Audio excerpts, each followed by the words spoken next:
Hello all, welcome to Matrix Code. In this video, we are going to see how to install Jenkins on Ubuntu. If you are new to this channel, please subscribe and press the bell icon. Let's get started. First of all, we need to install Java. So go to your terminal and type the command sudo apt get update. This will update the packages in Ubuntu. Then type the command sudo apt install openjdk 8 jre.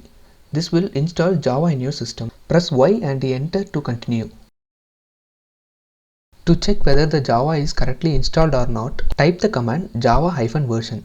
This will display the version of Java installed in your system. Then we can install Jenkins by going to pkg.jenkins.io in your browser.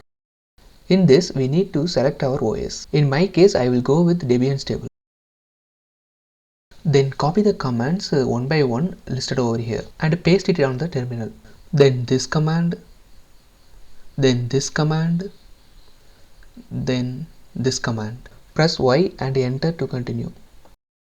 To check whether the Jenkins is correctly installed or not, type the command sudo systemctl status Jenkins. This will show the status of Jenkins, if it is active or not.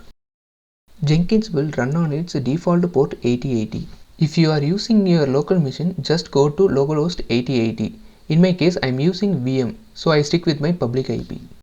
Then we need to unlock Jenkins. So just copy the path over here and go to terminal and type the command cat that copied path, and it will display the password generated by Jenkins.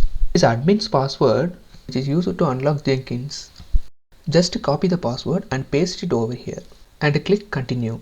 Then we need to install plugin. So you can install the suggested plugin by Jenkins, or you can go with plugins as you need. I go with suggested plugins. After installing plugins, we have to create a user. Fill the username, password, confirm password, full name and email address. Then click save and continue. It will show the Jenkins URL. Then click save and finish. That's it. We have successfully installed Jenkins. Click start using Jenkins to go to Jenkins dashboard. Thank you for watching this video. I think this video is useful for you. If you like this video, please like, share and subscribe our channel. If you have any doubts, leave a comment below. Thank you.